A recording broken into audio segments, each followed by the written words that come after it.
بسم اللہ الرحمن الرحیم۔ سورۃ المائدہ کی آیت نمبر 55 اور 56 کا انشاءاللہ آج آپ کے ساتھ ترجمہ اور تفسیر بیان کروں گی۔ تو اس میں خاص جو احکامات کے لحاظ سے جو محکم آیت ہے وہ یہ ہے کہ حق بات کہنے سے رکنا نہیں ہے، نہ لوگوں کا ڈر رکھتے ہوئے اس بات کو چھپانے کی کوشش کرنی ہے جو آپ کے دل میں ہے۔ دین اور اپنے ایمان کے لحاظ سے آپ نے یہ دیکھنا ہے کہ کیا یہ اچھی چیز ہے، کیا یہ اچھا کام ہے جو یہ ہو رہا ہے۔ اگر آپ ایسا نہیں کر سکتے، اگر آپ اس کو ٹوک نہیں سکتے تو آپ غلط کریں گے، کیونکہ آپ نے اپنے آپ کو اتنا گرنے نہیں دینا، اتنا وہ لوگوں کے سامنے اپنا لیول نیچا نہیں کرنا کہ آپ کہو کہ یہ میری شان کے خلاف ہے۔ اگر یہ میں کہوں مطلب شان کے خلاف اس طرح کر کے کہ میں تو بڑا غریب ہوں، میں تو بڑا بیچارہ بنا ہوا ہوں، تو اس لحاظ سے آپ کو یہ بات مانے نہ کرے کہ آپ وہ بات ہی نہ کر سکے، اتنا خود کو گرنے نہیں دینا۔ اعوذ باللہ من الشیطان الرجیم، بسم اللہ الرحمن الرحیم۔ انما ولیکم اللہ ورسولہ والذین آمنوا الذین یقیمون الصلاۃ ویؤتون الزکاۃ وهم راکعون ومن یتول اللہ ورسولہ والذین آمنوا فإن حزب اللہ هم الغالبون۔ تمہارا مددگار تو صرف اللہ تعالیٰ اور اس کا رسول پاک ہے، اور ایمان والے ہیں جو صحیح صحیح نماز ادا کرتے ہیں اور زکوٰۃ دیا کرتے ہیں، اور ہر حال میں وہ بارگاہ الہی میں جھکنے والے ہیں۔ اور یاد رکھو جس نے مددگار بنایا اللہ کو اور اس کے رسول کریم کو اور ایمان والوں کو، تو وہ اللہ کے گروہ سے ہیں، اللہ کے گروہ سے۔ بلا شبہ اللہ کا گروہ ہی غالب آنے والا ہے، انشاءاللہ، یقیناً، بے شک اللہ کا گروہ۔ ظاہر ہے قرآن و حدیث پر جو بندہ فالو جو کر رہا ہے وہ اللہ کے گروہ سے ہی ہے، وہ اللہ کا دوست ہے، اللہ اور اس کے رسول کا اور تمام ایمان والوں کا۔ البتہ لوگ ان کو مجھے ہمیں کہتے رہتے ہیں، اور وہ یہ کہتے ہیں کہ ہم لوگ بھٹکے ہوئے ہیں۔ اللہ جانتا ہے کون بھٹکا ہوا ہے۔ حضرت ابو سعید خدری رضی اللہ سے روایت ہے، نبی کریم صلی اللہ علیہ وسلم نے ارشاد فرمایا، خبردار جب تم میں سے کوئی حق بات دیکھے تو لوگوں کا خوف اسے حق گوئی سے باز نہ رکھے۔ حق گوئی نہ تو موت کو قریب کرتی ہے اور نہ روزی کو کم کر سکتی ہے، نہ روزی کو روک سکتی ہے۔ یہ دونوں چیزیں اللہ تعالیٰ کے ہاتھ میں ہیں، آپ کا کوئی کچھ بھی نہیں کر سکتا۔ نہ آپ کا رزق کم ہو سکتا ہے اور نہ آپ کی موت قریب ہوتی ہے۔ موت دینے والا صرف اللہ تعالیٰ ہے، جس بہانے سے جس جگہ پر اس نے لکھی ہوئی ہے وہ وہیں پر آ کر رہنی ہے ہر حال میں۔ ایک اور حدیث میں ہے، حضرت ابو سعید خدری رضی اللہ تعالیٰ عنہ ہی روایت کرتے ہیں کہ نبی کریم صلی اللہ علیہ وسلم نے ارشاد فرمایا، تم میں سے کوئی اپنے آپ کو اس قدر حقیر اور بیچارہ نہ بنا لے کہ اللہ تعالیٰ کے معاملے میں بات کرنے کی ضرورت بھی ہو لیکن وہ خاموش رہے، اور اسے قیامت کے دن کہا جائے گا کہ فلاں فلاں بات کرنے سے تجھے کون سی چیز مانی تھی، یعنی کہ کس چیز نے روکا تھا، تو وہ کہے گا لوگوں کا خوف تھا مجھے۔ تو اللہ تعالیٰ فرمائے گا میں اس بات کا زیادہ حق رکھتا تھا کہ تو صرف مجھ سے ڈرے، لیکن تو نے لوگوں کو چنا کہ تو لوگوں سے ڈرا۔ حضرت ابو سعید خدری ہی سے روایت ہے، صحابہ کرام سے نبی کریم صلی اللہ علیہ وسلم نے ارشاد فرمایا، اپنے آپ کو حقیر نہ جانو۔ ظاہر ہے جو نبی کریم صلی اللہ علیہ وسلم کی احادیث مبارکہ ہیں تمام کی تمام وہ اللہ تعالیٰ کے احکامات ہی ہیں۔ نبی پاک خود سے کچھ نہیں فرماتے تھے، وہ اللہ تعالیٰ کے احکامات کو ہی بیان کرتے تھے۔ فرماتے ہیں صحابہ کرام سے فرمایا،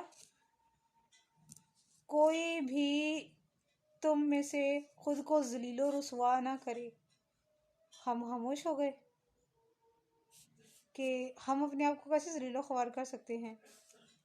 ہم نے کہا وہ کیسے یا رسول اللہ؟ آپ نے فرمایا اپنے بس سے باہر آزمائشوں کو اپنے اوپر لے لینا خود کو ذلیل و رسوا کرنا ہے۔ ظاہر ہے جو بوجھ اٹھانے کی ہمیں طاقت نہیں ہے ہم وہ منہ سے کہہ دیں، ہم لوگ اٹھانے کے لیے تیار ہو جائیں، ہم سر محفل، یعنی کہ یہ چیز ہے۔ اللہ تعالیٰ فرمائے گا قیامت کے دن، یقیناً اللہ تعالیٰ اپنے بندے سے باز برس کرے گا اور فرمائے گا اے میرے بندے، برائی کو دیکھ کر تو نے ناپسندیدگی کا اظہار کیوں نہ کیا؟ پھر اللہ تعالیٰ سے کہے گا وہ کہ میں لوگوں کے ہجوم سے یا لوگوں سے ڈر گیا تھا۔ تو اللہ تعالیٰ فرمائے گا یہ تو کیا تجھے قتل ہونے کا ڈر تھا یا تجھے تیرے رزق کے کم ہونے کا ڈر تھا؟ وہ بندہ عرض کرے گا اے پروردگار، میں نے تجھ پر بھروسہ کیا اور لوگوں سے ڈرا۔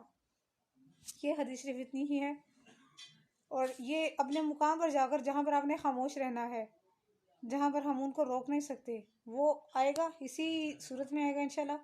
اور بھی کافی جگہ پر قرآن کریم میں ہے تفسیر میں اور میں آپ کو ساتھ ساتھ بتاتی جاؤں گی اور میں آپ کو ریمائنڈ بھی کرواتی جاؤں گی کہ یہ میں فلاں جگہ پر آپ کے ساتھ بیان کر کے آئی تھی، کیونکہ ابھی یہ صرف سورۃ مائدہ ہے اور میں اپنے پاس سے قرآن جب میں سنا رہی ہوتی ہوں میں اپنے پاس سے کوئی چیز ایڈ نہیں کرتی، اس لیے انشاءاللہ جہاں پر جس چیز کا مقام آئے گا میں اس کو وہیں پر بیان کروں گی۔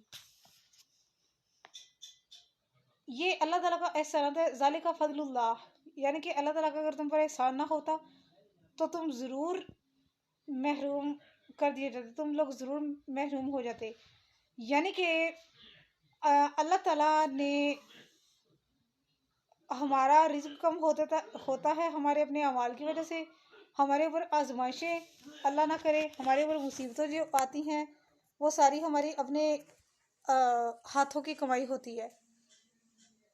اللہ تعالیٰ ہماری بہت سی ذالک فضل اللہ، اگر اللہ کا احسان ہم پر نہ ہوتا، اللہ تعالیٰ ہماری بے شمار چھوٹی چھوٹی ہماری غلطیوں کو، ہمارے ویسے بات چیت کرنے کو اللہ تعالیٰ ویسے اگنور کر دیتا ہے، ہماری چھوٹی موٹی غلطیوں کو اللہ تعالیٰ ویسے اگنور کر دیتا ہے۔ اگر اللہ تعالیٰ حساب پر آئے، اللہ تعالیٰ پوچھ گچھ کرنے پر آئے تو بہت مشکل کام ہے۔ یہ اللہ تعالیٰ ہم سے پیار کرتا ہے، ہم ٹاپ امت ہیں، اس لیے اللہ تعالیٰ ہم سے بہت سی چیزیں درگزر کرتا ہے۔ یہ چیز ہے وَيُؤْتُونَ الزَّكَاةَ، اس سے مراد یہ ہے کہ جو لوگ زکوٰۃ ادا کرتے ہیں۔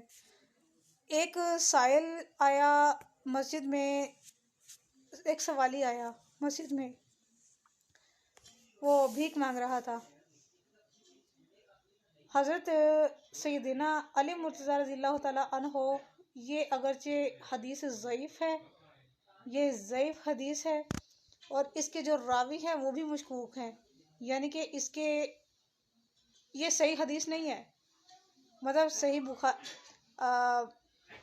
مطلب یہ حدیثوں کے لیول ہوتے ہیں، غریب حدیث، حدیث حسن، حدیث حسن، صحیح حدیث، اس طرح کر کے نہ ہوتی ہے یہ، لیکن میں آپ کے ساتھ بیان کر دیتی ہوں۔ خیر ہوا یوں کہ سائل آیا، سیدنا حضرت علی مرتضیٰ رضی اللہ نے رکوع کی حالت میں تھے، وہ بھیک مانگ رہا تھا، تو سیدنا علی مرتضیٰ نے اپنا ہاتھ آگے کیا رکوع کے دوران ہی، یعنی کہ وہ اس کو صدقہ کر رہے تھے، انگوٹھی اتارنے کا انہوں نے اس کو ہاتھ ایسے آگے کیا کہ وہ انگوٹھی اتار لے، چنانچہ اس نے انگوٹھی اتار لی۔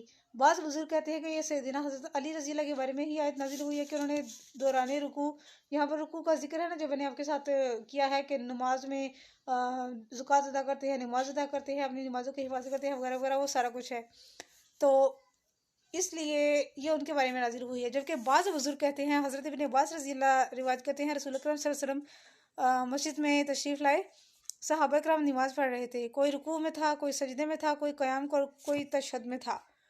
اس اسنا میں ایک مسکین مانگتے ہوئے آیا، رسول اللہ نے اس سے پوچھا کیا تمہیں کسی نے کچھ دیا؟ اس نے عرض کی جی ہاں، اور اس نے حضرت علی رضی اللہ کی طرف ہی اشارہ کیا۔ یہ حدیث غریب ہے، اس کے راوی بھی مشکوک ہے۔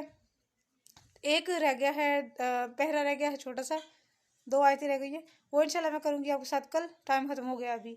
برائے مہربانی صدقہ جاری کی نیت سے شیئر کیجیے گا، جزاک اللہ خیر۔